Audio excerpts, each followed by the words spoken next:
Right now, Anker Innovations is currently maneuvering billions in corporate liquidity across the Shenzhen and Hong Kong borders.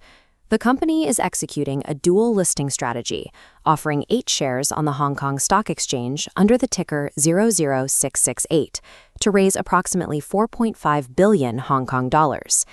This chart compares the existing A-share price benchmark of 115.47 RMB against the new Hong Kong 8-share maximum ceiling, which translates to roughly 86.37 RMB.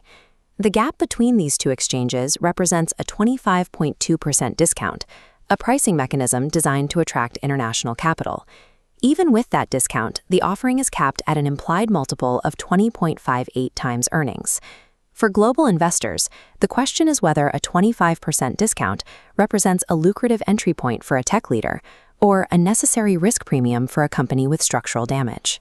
Evaluating an 8+H IPO requires looking past the top-line metrics to measure the actual state of the company's operations. The primary bull case for Anker is built on its gross margin, which currently sits at 43.3%. That margin trails Apple's hardware business by less than 4 percentage points. This graph shows the green revenue line climbing steadily through late 2024. However, by the close of 2025, the blue operating cash flow line has dropped off a cliff edge, falling 82.5%. Understanding where that liquidity went requires looking at the specific ways these devices are manufactured and moved around the world. A high gross margin is only effective if the supply chain allows that cash to actually reach the balance sheet. Anker's revenue growth is driven by a shallow C strategy.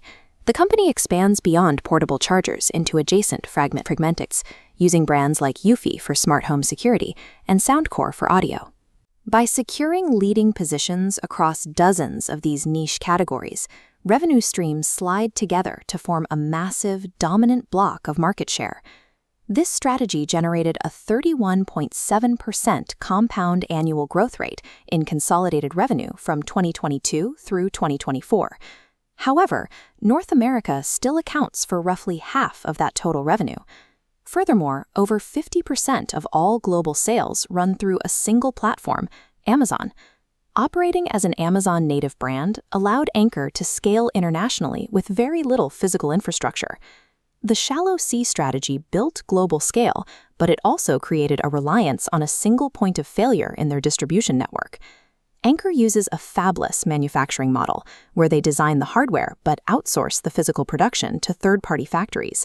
This model avoids the massive costs of owning factories, but it creates a gap in direct quality control.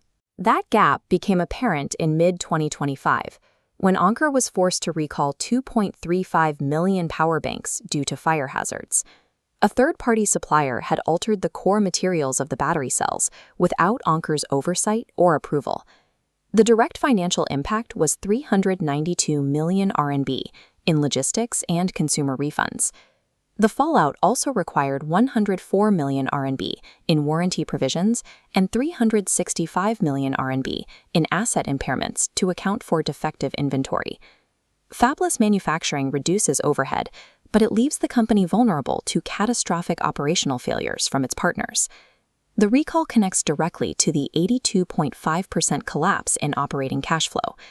This waterfall chart shows how the 3.3 billion RMB liquidity drain occurred. Red blocks illustrate where cash was consumed. As defective products sat in storage, inventory reached 5.569 billion RMB, pushing inventory turnover to 90 days. Simultaneously, outbound transport costs rose to 21.9% of the total cost of sales. An additional 740 million RMB was tied up in advance Amazon platform fees.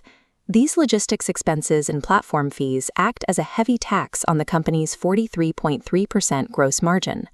The Hong Kong IPO provides the capital injection needed to manage these increasing frictions. Without total control of the supply chain, revenue growth can simply accelerate the exhaustion of a company's working capital. Anker's plan for the 4.5 billion HKD in IPO proceeds is split between stabilizing its current business and pivoting toward new technology. Exactly 60% of the funds are designated for overseas expansion and supply chain upgrades. Part of this includes building independent retail stores to dilute Amazon concentration risk. The remaining 40% is dedicated to research, development, and artificial intelligence. This pivot is a response to the power bank death countdown, the founder's theory that portable chargers will eventually become obsolete. Anker is moving from simple charging hardware into high-margin AI-enabled robotics and smart home systems. This IPO represents a structural pivot, an attempt to move the company into higher-value categories before its legacy hardware is fully commoditized. We must evaluate the H-share's 20.58 times valuation multiplier in the context of this technology shift. Anker trades at a significant premium to direct competitors like Green Connection, which has a multiple of 7.05. To maintain this premium during the launch, Anker is utilizing a group of cornerstone investors. Nearly 50% of the H-share offering is locked up by major institutions like Schroders and Aspects. The 6-month lockup constrains the public float, which limits volatility and early sell pressure. The final decision depends on whether the 25.2% discount compensates for the risks of managing a fractured supply chain. The 00668 offering is a bet on whether Anker can successfully transition into an AI robotics company before its legacy hardware advantages disappear.